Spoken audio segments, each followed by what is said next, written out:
আসসালামু আলাইকুম প্রিয় দর্শক, অন্য মঞ্চের আলোচনায় আপনাদের সকলকে আমন্ত্রণ জানাচ্ছি। আজ আমাদের সঙ্গে আমন্ত্রিত অতিথি হিসেবে আছেন। নমস্কার, আমি তরুণ ঘোষ। একটা অপ্রাপ্তি সফর নিয়ে কি পেলেন তারেক রহমান? উল্টে চটালেন দুটো দেশকে, এক হচ্ছে ভারতবর্ষ আর দুই হচ্ছে আমেরিকা। দুজনেরই কিন্তু একটা জায়গা নিয়েই গন্ডগোল, সেটা হচ্ছে দৃষ্টি একটা জায়গাতেই বড় ভালো, সেটা হচ্ছে বাংলাদেশ। আমি বহু আগে বলেছিলাম যে বাংলাদেশ হবে আন্তর্জাতিক খেলার মাঠ। তা এখন তো সে আন্তর্জাতিক খেলার মাঠেই তো পরিণত হয়েছিল। আমি বহু দূরদর্শিতার পরিচয় দিয়েছিলাম যখন 2025 সালে আমি বলেছিলাম। তো এখন এই আন্তর্জাতিক খেলার মাঠে দুই খেলোয়াড় এখন তো পুরো দমে নেমে গেছে, যে যার শক্তি প্রদর্শন করছে। আচ্ছা, দুপুরের ভিডিওতে আমি একটা ভুল বলেছি। ভুলটা হচ্ছে, আমাদের এখানে যিনি এসছেন চীনের, তিনি হচ্ছেন বিদেশ মন্ত্রী ওয়াং ই। আমি রাষ্ট্রদূত বলে দিয়েছিলাম। এই ভুলের জন্য আমি ক্ষমা চাইছি। দ্বিতীয় হচ্ছে, ওয়াং ই এখানে এসে তিনি যেটার উপরে জোর দিয়েছে সেটা হচ্ছে আরআইসি এবং ব্রিক্স। আরআইসি এবং ব্রিক্স যদি না গঠন করা যায় খুব সত্তর, তাহলে পরে এই আমেরিকার বঙ্গোপসাগরের ঢোকার যে একটা চেষ্টা, সেই চেষ্টা ব্যর্থ করা। এবং তিনি নিশ্চিত করে গেছেন, যেটা আমি আগে বলেছিলাম, যে তাদের প্রেসিডেন্ট শি জিনপিং এবং ভ্লাদিমির পুতিন, রাশিয়ার প্রেসিডেন্ট, দুজনে একসঙ্গে ভারতবর্ষে আসবেন এই ব্রিক্স সম্মেলনের আগেই, যে কোনো দিন, ডেট ফিক্স হয়নি। তো এই ব্রিক্সকে সব থেকে ভয় পায় হচ্ছে আমেরিকা। কারণ ব্রিক্স যদি গঠন হয়ে যায় তাহলে পরে কিন্তু ডলারের অধঃপতন কিন্তু একেবারে অবধারিত। সেটা আমেরিকা কোনোভাবেই মেনে নেবে না, এই ডলারের পতন। কারণ এবার B for Brazil, R for Russia, I for India, C হচ্ছে চায়না, এস হচ্ছে সাউথ আফ্রিকা। তার সঙ্গে এখন জুড়ে যাচ্ছে অস্ট্রেলিয়া, জাপান, তারপর ইন্দোনেশিয়াও আসছে, ইরান তো আগেই আছে, আমি বলে দিয়েছি ইরান আছে। এবং বাংলাদেশ পরবর্তী যে সরকার হবে, বাংলাদেশের স্থিতিশীল সেই সরকার থাকবে। তারপরেতে আপনার ওদিকে ফ্রান্স বোধহয় খুব সম্ভবত, আর কি এর মধ্যে থাকলেও ব্রিক্স এ ভেঙে ইউরোপিয়ান ইউনিয়ন থেকে বেরিয়ে এসে, যেমন ব্রিটেন বেরিয়ে গেছে, শোনা যাচ্ছে, কনফার্ম খবর নয়, শোনা যাচ্ছে ফ্রান্স ব্রেক্সিট করে এইখানে জয়েন করবে। কারণ আমেরিকার এই দাদাগিরি তাদের কারোর পছন্দ হচ্ছে না। সেক্ষেত্রে বাংলাদেশ হচ্ছে একটা উর্বর ভূমি, যেটা আমেরিকার একটা চারণ ক্ষেত্র হতে পারে। তাই নানান ধরনের চুক্তি ফুক্তি করে, গোলামি চুক্তি ফুক্তি করে আমেরিকা বাংলাদেশকে বেঁধে ফেলেছিল। এখন সেই দেশের প্রধানমন্ত্রী, নির্বাচিত প্রধানমন্ত্রী, তিনি চলে গেলেন আমেরিকাকে উপেক্ষা করে সোজা চীন। অন্য কোথাও গেলে তার কিন্তু কোনো অসুবিধা হতো না। তিনি যদি সৌদি আরব চলে যেতেন, তিনি যদি ইউএই চলে যেতেন, কিংবা কাতার চলে যেতেন, যে কোনো মুসলিম রাষ্ট্র অথবা খ্রিস্টান রাষ্ট্র, তার কিন্তু কোনো ক্ষতি হতো না। কিন্তু যে প্রতিদ্বন্দ্বী, যাকে দূরে ঠেলে রাখার জন্য ব্রেন ক্রিস্টেনসনকে বিশেষ দায়িত্ব দিয়ে বাংলাদেশে পাঠানো হয়েছে। তার বারবার বোঝানো সত্ত্বেও তারেক রহমান তাকে উপেক্ষা করে চায়না সফরে গেলেন। আসলে তার একটা দৃঢ় বিশ্বাস ছিল যে এই আর্থিক সংকট থেকে একমাত্র চায়নাই আমায় বার করতে পারে। কারণ এডিবি টাকা দিচ্ছে না, মানে এশিয়ান ডেভেলপমেন্ট ব্যাংক টাকা দিচ্ছে না, আমেরিকার যত রকম আমরা সংস্থাগুলো আছে, এই সংস্থাগুলো তারা কেউ টাকা দিচ্ছে না। ফলে বাজেট কমপ্লিট করাটা তার কাছে এখন খুব কঠিন হয়ে দাঁড়িয়েছে। তাই তিনি একেবারে ছুটে গিয়েছিলেন চীনে, কিন্তু ব্যর্থ মনোরথ হয়ে ফিরে আসার পর এখন সরকারের বুকে কুলু পেটে গেছে, সরকার আর কোনো কথা বলছে না। তারেক রহমান তো চায়না গেলেন, আমেরিকা কি ভাবছে, গুগল কি বলছে শুনুন।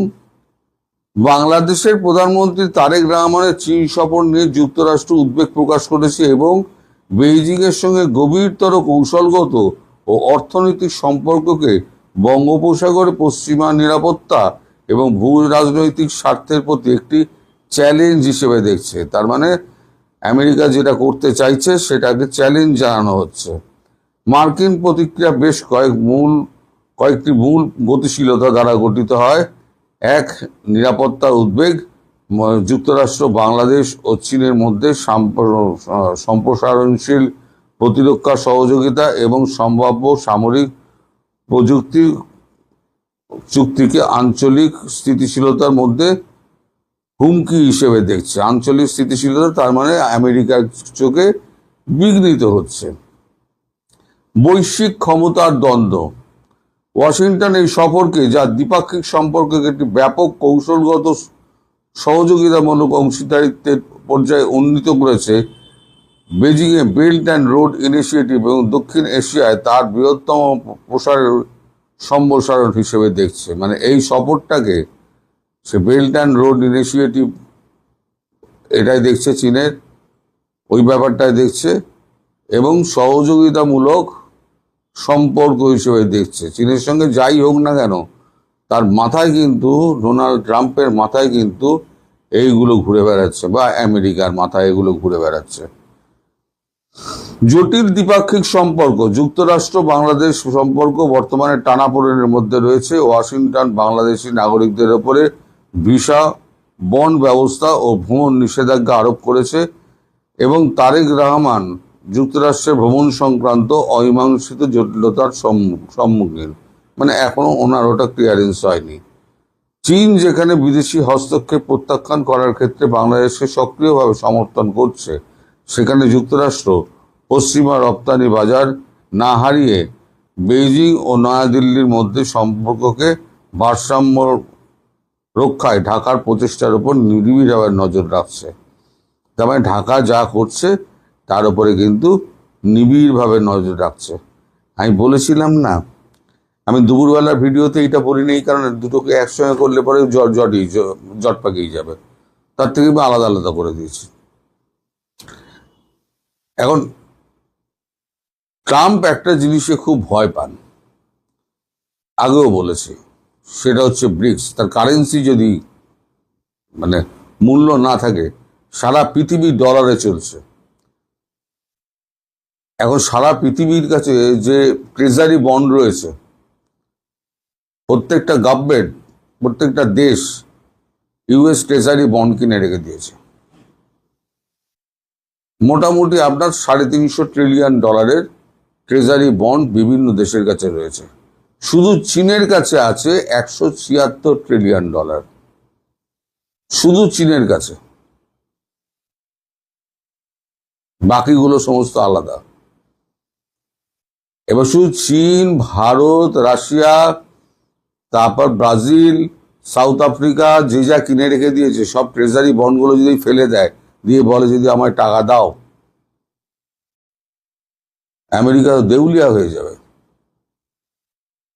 তারপরে নিজেরা নিজেদের কারেন্সি একটা বার করবে, ইউরোর মতো একটা কারেন্সি বার করবে। কারেন্সি বার করে যারা যারা আসবে এর মধ্যে, যেমন সৌদি আরব চলে আসছে, কারণ সৌদি আরব আসছে এই কারণে, সৌদি আরব নয়, ইউএই আসছে এই কারণে। ইউএই এত মার খেয়েছে ইরানের কাছে, ইউএই বুঝে গেছে যে প্রতিরক্ষায় আমাকে আমি পয়সা দিয়ে প্রতিরক্ষার ব্যবস্থা কিনেছি তো, কিন্তু ইউএস প্রতিরক্ষা আমায় দিতে পারেনি, প্রতিরক্ষা ব্যবস্থা দিতে পারেনি, আমার দেশ ক্ষতিগ্রস্ত হয়েছে। ফলে এই চুক্তিটা শেষ হয়ে গেলে আমি আর নতুন করে চুক্তি করব না। আর পেট্রো ডলার যেটা ছিল, ওআইসি পেট্রো ডলার আস্তে আস্তে তুলে দেবে। তাহলে কি হলো, পেট্রো ডলার উঠে গেল, ওদিকে একটা ঝড় কমলো, পুরোটাই ডলারে হতো, এখন ইউরোতেও লোক কিনতে পারবে, ব্রিক্স যদি একটা মুদ্রা বার করে ব্রিক্সেও কিনতে পারবে, তার মানে ডলারের ভ্যালু কমলো। তো এই যেগুলো যদি হয়, তাহলে চায়নাকে দূরে রাখার জন্যই তো ভারতবর্ষকে কাছে রাখা। তা ভারতবর্ষের এখন যা নীতি, সেই নীতির প্রতি এখন পুরোপুরি সমর্থন আছে ডোনাল্ড ট্রাম্প প্রশাসনের। সেটা মার্কো রুবিও এসে বলে গিয়েছেন। ভারত কতটা বিশ্বাস করেছে কতটা বিশ্বাস করেনি আমি বলতে পারবো না, কিন্তু ভারত যে সিগন্যালটা দিয়েছে যে এখানে পূর্ণ মন্ত্রিত্বের মর্যাদা দিয়ে দীনেশ ত্রিবেদীকে ওখানে বসিয়ে দিয়েছে, তার অর্থ কালকে ব্যাখ্যা করেছি। আর দীনেশ ত্রিবেদীর সঙ্গে মোদিজির সম্পর্ক খুব ভালো, ভীষণ বিনয়ী মানুষ, এবং তিনি খুব স্পষ্টবাদী। ঘোরের লোক, রাজনীতি করলে তো ঘোরের লোক হতেই হবে, কিন্তু খুব স্পষ্টবাদী, যার জন্য মোদিজি ওনাকে পছন্দ করে। এখন একটা কূটনৈতিক ওখানে অ্যাপয়েন্টমেন্ট দিলে কি হতো, তাকে 10 বার ফোন করতে হতো বিদেশ সচিবকে, নইলে বিদেশ মন্ত্রীকে। তারা সময় মতো গিয়ে মোদিজির সঙ্গে আলোচনা করে তিনি রিব্যাক করে তার সিদ্ধান্তটা জানাতেন। দীনেশ ত্রিবেদীকে যেটা পাঠানো হয়েছে, দীনেশ ত্রিবেদী সিধে একেবারে মোদিজিকে ফোন করবেন, তার জন্যই তাকে কিন্তু এই ব্যবস্থা করে পাঠানো হয়েছে ওখানে। অর্থাৎ এই যে কথায় কথায়, ওই যে কালকে কাগজে পড়েছিলাম না, কথায় কথায় দিল্লিতে ছুটে আসা, রনেন সেন যেটা বলে ছুটে আসার যে ব্যাপারটা, সেই ব্যাপারটা ওইখানেই কেটে গেল। তোমাদের যা বলার আমার কাছে বলো, আমিও কথা বলে দিচ্ছি। তাহলে এখন যদি কোনো গন্ডগোল হয়, সেই গন্ডগোল তাহলে পরে এখন নয়াদিল্লির কাছে ছুটে এসে খলিলুর রহমান কিছু করতে পারবে না।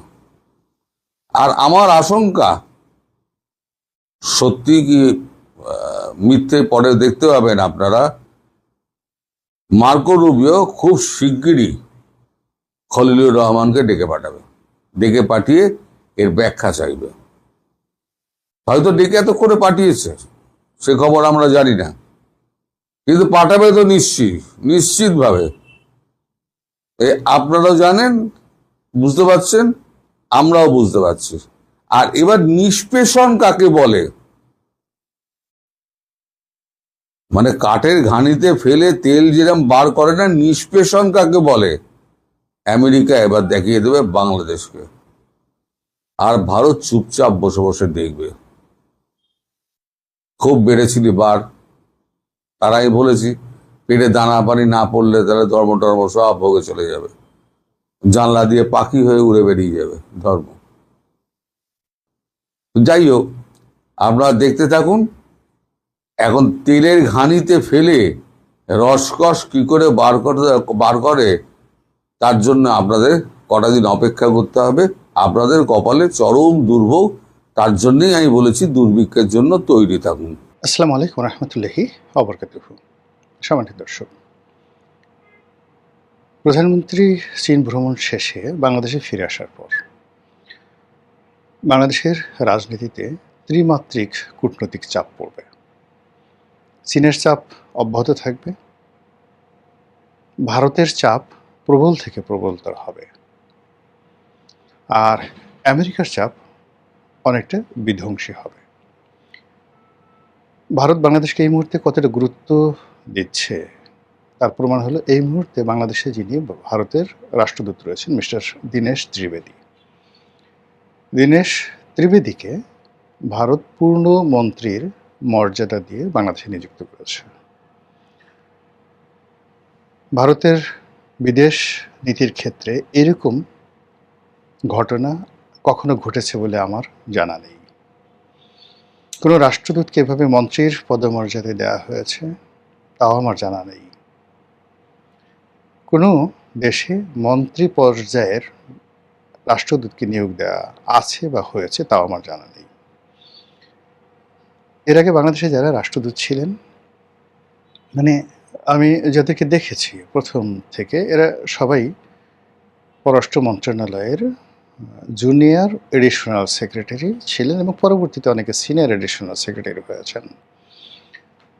তাদের সবার সঙ্গে অর্থাৎ 2009 সনে যে রাষ্ট্রপতি ছিলেন তাদের সঙ্গে 2009 সন থেকে বাংলাদেশে যারা রাষ্ট্রদূত ছিলেন একেবারে 2018-19 সন পর্যন্ত এদের সবার সঙ্গেই ব্যক্তিগত একটা সম্পর্ক, পরিচয়, জানাশোনা ছিল, কারো কারোর সঙ্গে বন্ধুত্বও ছিল।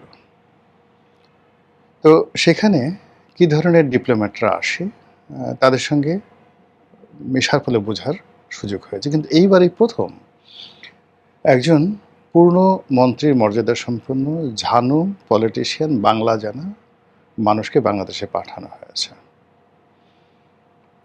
এই সোজা হিসেবটা যদি আমরা করতে না পারি, একটা বৃহৎ প্রতিবেশী বা শক্তিশালী লোক আপনার ঘরের মধ্যে কাউকে ঢুকিয়ে দিয়েছে, অত্যন্ত পাওয়ারফুল একজন খেলোয়াড়কে, সো আপনি যদি তখন নাকে তেল দিয়ে ঘুমান সেটা আপনার ব্যক্তিগত বিষয়, কিন্তু এটা কোনো অবস্থায় আপনার কল্যাণ বয়ে নিয়ে আসবে না। আজকের এই ভিডিওতে আমি সেই ভারতের বিষয় নিয়ে আলোচনা করব না, আমি শুধুমাত্র আলোচনা করব আমেরিকার বিষয় নিয়ে। যখন প্রধানমন্ত্রী তারেক রহমান সাহেব মালয়েশিয়াতে যাচ্ছিলেন এবং সেখান থেকে চীন যাওয়ার পরিকল্পনা করলেন, ঠিক সেই সময়টাতে বাংলাদেশে নিযুক্ত মার্কিন রাষ্ট্রদূত মিস্টার ব্রেন্ট ক্রিস্টেনসেন তিনি পররাষ্ট্রমন্ত্রী ডক্টর খলিলুর রহমান সাহেবের সঙ্গে দেখা করলেন। তার হাঁটা চলা, বডি ল্যাঙ্গুয়েজ সব কিছুর মধ্যে একটা বিরক্তি ছিল, উদ্বেগ ছিল, উৎকণ্ঠা ছিল। এবং আপনারা সবাই জানেন যে এই মুহূর্তে ট্রাম্প প্রশাসন তাকে অনেক যত্ন করে, লালন করে, পালন করে, প্রশিক্ষণ দিয়ে বাংলাদেশের পাঠানো হয়েছে। এবং তার যে গুরুত্ব, অর্থাৎ ভারত যেভাবে তার রাষ্ট্রদূতকে গুরুত্ব দিচ্ছে, মার্কিন যুক্তরাষ্ট্রের যে স্টেট ডিপার্টমেন্ট, পররাষ্ট্র মন্ত্রণালয় এবং সেখানকার যে এশিয়ার ডেস্ক রয়েছে, তারপর সেখানে যে দক্ষিণ পূর্ব এশিয়ার ডেস্ক রয়েছে, সেখানে এই রাষ্ট্রদূতের যে মর্যাদা, গুরুত্ব অতীতের সকল রাষ্ট্রদূতের চেয়ে অনেক অনেক বেশি। একটা সময় দক্ষিণ পূর্ব এশিয়ার উপমন্ত্রী ডোনাল্ড লু, তার কথা আমরা সবাই জানি, অত্যন্ত ক্ষমতাধর ব্যক্তি ছিলেন। ঠিক এই সময়টাতে ওরকম কারো নাম শোনা যাচ্ছে না। কাজেই এখানে এই মুহূর্তে দিল্লিতে যিনি আছেন মার্কিন রাষ্ট্রদূত, তার চেয়ে বাংলাদেশের মিস্টার ব্রেন্ট ক্রিস্টেনসেন, তার গুরুত্ব আমার দৃষ্টিতে কোনো অংশে কম নয়, বরং ক্ষেত্র বিশেষে, আঞ্চলিকতার ক্ষেত্রে, মিলিটারি ইনভলভমেন্টের ক্ষেত্রে এবং ভবিষ্যৎ মার্কিন রাজনীতি এবং কূটনীতির ক্ষেত্রে দিল্লির চাইতে ওয়াশিংটন এখন ঢাকাকে গুরুত্বপূর্ণ মনে করছে ডিউ টু চীন। কেননা দিল্লিতে চীনের কোনো অংশগ্রহণ নেই, দিল্লিতে চীনের আসলে কিছুই করার নেই। কিন্তু ইসলামাবাদে যে আছে কিংবা ঢাকাতে যে আছে, তার সঙ্গে দক্ষিণ পূর্ব এশিয়ার ডেস্ক, তার সঙ্গে এশিয়ার ডেস্ক এবং পেন্টাগন, তারপর তাদের যে ইন্দো প্যাসিফিক যে কমান্ড, যদিও ইন্দো প্যাসিফিক কমান্ড এখন তারা ডিজলভ করে দিয়েছে, তো এই ইন্দো প্যাসিফিক ডিজলভ করে দিয়ে যদি তারা বে অফ বেঙ্গল যাকে বলা হয় কমান্ড তৈরি করে, আলাদা নৌ ফোর্স তৈরি করে, এতে আশ্চর্য হওয়ার কিছু থাকবে না। এবং সেই প্রাণপুরুষ মিস্টার ব্রেন্ট ক্রিস্টেনসেন তিনি যখন এসছেন, আমরা সবাই বলেছিলাম এবং আমাদের সবাইকে জানানো হয়েছিল যে তিনি একটা বিশেষ উদ্দেশ্যে এখানে এসেছেন, ট্রেনিং দিয়ে তাকে পাঠানো হয়েছে এবং তিনি একটি বিশেষ মিশন বাস্তবায়ন করে তারপর এখান থেকে যাবেন। ডোনাল্ড এবং পিটার ডি হাস যে কাজটি করে গেছেন, মার্কিন ডিপ স্টেটের যে কাজটি করে গেছেন, সেটিকে যদি আপনি একটা রেভলিউশন বলেন, সেই রেভলিউশনকে, অসমাপ্ত রেভলিউশনকে সমাপ্ত করার জন্য এই মিস্টার ব্রেন্ট ক্রিস্টেনসেন এখানে এসেছেন। ডক্টর ইউনূসের প্রতি তাদের ভরসা ছিল, আবেগ ছিল, আরও অনেক কিছু ছিল, কিন্তু ডক্টর মোহাম্মদ ইউনূস তাদের সবাইকে হতাশ করেছেন। তো তার প্রেক্ষিতে যে নির্বাচন হয়েছে, তারেক রহমান সাহেব আসছেন, তার উপরে মার্কিন যুক্তরাষ্ট্রের অনেকগুলো বিধি নিষেধ, অনেকগুলো চুক্তির বাধ্যবাধকতা, আর অনেক কিছু চাপিয়ে দেওয়া হয়েছে।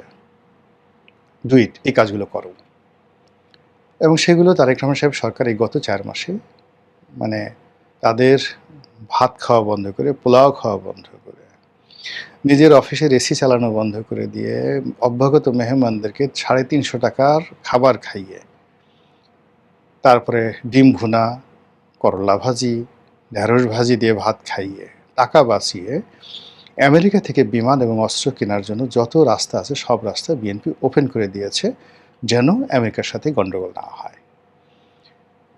কিন্তু বাজেট, চলমান প্রকল্প, যেটা অর্থমন্ত্রী বলেছেন যে বিগত সরকারের আমলে অন্তত 1,500 প্রকল্প এখন অসমাপ্ত অবস্থায় আছে, যেগুলো বাদ দেওয়া যাচ্ছে না, ঋণের বোঝা বহন করতে হচ্ছে, এবং এগুলোকে সমাপ্ত করার জন্য তার টাকা দরকার। কিন্তু টাকা তার নাই। আমেরিকা তো আপনার টাকা দেবে না, সে শুধু নেবে। ফলে তারেক রহমান সাহেবকে বাধ্য হয়ে চীনে যেতে হয়েছে। আর চীনে যাওয়ার ব্যাপারে এই ব্রেন্ট ক্রিস্টেনসেন সহ তার total chain, including mister Donald Trump, একেবারে চোখ দুটো গোল গোল করে বাংলাদেশের দিকে তাকিয়ে আছে, এবং সেটার বহিঃপ্রকাশ একের উনি যাওয়ার আগেই পররাষ্ট্রমন্ত্রী খলিলুর রহমানকে জানিয়ে দেওয়া হয়েছে। তো এখন তারেক রহমান সাহেব বাংলাদেশে আসার পরে আমেরিকা কি করবেন? আমরা কি চীনের দিকে ঝুঁকে যাব, না আমরা এই 3টে পক্ষকে একের মুচকি হাসি দিয়ে, কথা কম বলে, যেটা তারেক রহমান সাহেব করছেন এখন, কথা কম বলে, তারপরে সবার সঙ্গে সুসম্পর্ক স্থাপন করে, কালক্ষেপণ করে দেখি না কি হয়, এইভাবে আসলে সংকট, আমাদের দেশের সংকটটা সেপ্টেম্বর পর্যন্ত থাকে, মারাত্মক সংকট থাকে। তো এই সেপ্টেম্বর অক্টোবর পর্যন্ত যদি কোনো সংকট বাংলাদেশে না হয়, তাহলে নভেম্বর, ডিসেম্বর, জানুয়ারি, ফেব্রুয়ারি, এই মাসগুলো অসাধারণ যায় প্রতিটি সরকারের জন্য। এই সময়টা উৎসবের আমেজ তৈরি হয়। আর এই যে সেপ্টেম্বর অক্টোবর পর্যন্ত যদি কোনো গণ্ডগোল হয়, তাহলে এইগুলো সরকারকে ভোগায় নভেম্বর, ডিসেম্বর, জানুয়ারি, ফেব্রুয়ারি, 4 মাসে, ইনক্লুডিং এপ্রিল পর্যন্ত। তো সেই দিক থেকে সরকার চাচ্ছে যে ডিসেম্বর পর্যন্ত যেন একটা সুন্দর সুন্দর ভালোই ভালোই সব কিছু যায়, জনগণ যেন প্রধানমন্ত্রীকে গ্রহণ করে, বিএনপিকে গ্রহণ করে, বিএনপি যেন বুঝতে পারে 17 বছর পরে, 17 তো না 19 বছর পরে ক্ষমতায় ফিরে তার সেই পুরনো বাড়িটিকে নতুন করে রিনোভেট করে একান্ত আপন, তার সাথে যে একটা অ্যাডাপশন, এটা তৈরি করতেও কিন্তু একটা নির্দিষ্ট সময় দরকার হয়, এবং এটা 4 মাস সময় নয়।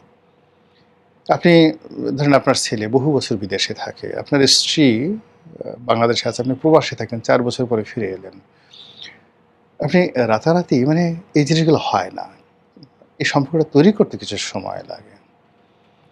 তো সরকারের এখন আসলে কোনো একটা নির্দিষ্ট জায়গাতে তার কর্তৃত্ব প্রতিষ্ঠিত করা সম্ভব নয়, বরং সব জায়গাতেই আওয়ামী লীগের লোকজন আছে, সব জায়গাতে ভারতের লোকজন আছে, সব জায়গাতে আমেরিকার লোকজন আছে। শুধু মন্ত্রণালয়গুলোতে বিএনপির যাদেরকে বসানো হয়েছে, এদের বেশিরভাগই নবীন, এবং তারা জনাব তারেক রহমান সাহেবের মুখাপেক্ষী। তাকে বুদ্ধি দিবেন, তাকে পরামর্শ দিবেন, এরকম লোক নেই মন্ত্রী পরিষদে। যারা আছেন, হুজুর যাহা বলিবেন তাহাই সত্য, যাহা দিবেন তাহাই খাইব, হাসিতে বলিলে হাসিব, নাচিতে বলিলে নাচিব, কিন্তু হুজুর দয়া করে তাড়িয়ে দেবেন না গো, এরকম প্রকৃতির মানুষ। তো সেই অবস্থাতে আমরা যারা সাধারণ মানুষ আছি, আমরা মনে করি আমেরিকার সাথে এই যে এখন সরকারের যে অবস্থা যাচ্ছে, এটার জন্য চীনকে ভারসাম্য হিসেবে আনা যায়, কিন্তু চীনের উপর নির্ভর করে আমেরিকার সাথে কোনো অবস্থাতেই কন্ট্রাডিকশন এবং কনফ্লিক্টে যাওয়া যাবে না। এমনকি তাদের সাথে যদি আমাদের যে এক্সপোর্ট আছে, আমরা যদি পুরো ইউরোপে এবং আমেরিকাতে এক্সপোর্ট না করি, কোনো এক্সপোর্ট করব না, তবু আমাদের কোনো সমস্যা হবে না। কিন্তু আমাদের পুরো ব্যাংকিং কার্যক্রম, ডলার নির্ভরতা, আমাদের গোল্ড মার্কেট, আমাদের আমদানি বাণিজ্য, সব জায়গাতে মানে এমন যাকে বলা হয় জাহান্নামের গজব তারা শুরু করে দিতে পারে আমেরিকা। তা নর্থ কোরিয়াতে গেলে বুঝতে পারবেন, ইসরায়েল মানে ইরানে গেলে বুঝতে পারবেন যে মার্কিন নিষেধাজ্ঞার ধকল, ইয়ামেনে গেলে বুঝতে পারবেন যে কি নির্মম সেখানে চলছে। তো কাজেই আমেরিকার সঙ্গে আমাদের আসলে পাঙ্গা নেওয়া যাবে না। আমেরিকা এবং ইসরায়েল সুযোগ খুঁজছে। এমনকি যেটা বলা হয়ে থাকে যে পেন্টাগন নিজেরা লোক দিয়ে, নিজেদের লোক ভাড়া করে আফগানিস্তানে একটা যুদ্ধ করার জন্য তারাই টুইন টাওয়ার ভেঙে ফেলেছে। ইসরায়েল অনেক সময় নিজেদের ভূমিতে নিজের আক্রমণ চালিয়ে তারা হামাসকে ধ্বংস করতে চেয়েছে। সেক্ষেত্রে আপনি দেখেন বাংলাদেশে হামাস আছে, জঙ্গিবাদ বেড়ে যাচ্ছে, সব জায়গাতে সাদা পতাকা দেখা যাচ্ছে, দাড়ি টুপিধারী বড় বড় সাদা পোশাকের লোকজনের মিছিল মিটিংয়ের ছবি নেট তোলপাড় করে হচ্ছে এবং বাংলাদেশ জঙ্গিবাদ বাড়ছে। এই যে আমেরিকার যে স্লোগান, আমেরিকার যে প্রচার এবং প্রোপাগান্ডা, সেই প্রচার এবং প্রোপাগান্ডার সঙ্গে দিল্লি জড়িত থাকতে পারে, মোসাদ জড়িত থাকতে পারে, আওয়ামী লীগ জড়িত থাকতে পারে, এমনকি এই বাংলাদেশে পরিচিত যারা আছেন বিএনপির কাছাকাছি কিন্তু বিএনপিকে ঈর্ষা করেন বা বিএনপির মধ্যে আছেন কিন্তু তারেক রহমান সাহেবের সফলতা দেখে তার চোখ জ্বলে পুড়ে ছারখার হয়ে যাচ্ছে, তারাও এই কর্মগুলো করতে পারেন। তো সেক্ষেত্রে এমনভাবে সরকারকে এগোতে হবে যে কোনো অবস্থাতে যেন আমেরিকা কোনো স্কোপ না পায়। আমেরিকাকে সেই স্কোপ দেওয়াটা আমাদের কোনো অবস্থাতে বুদ্ধিমানের কাজ হবে না। মহান আল্লাহ আমাদের সবাইকে হেদায়েত দান করুন, হেফাজত করুন। আসসালামু আলাইকুম ওয়া রাহমাতুল্লাহি ওয়া বারাকাতুহু।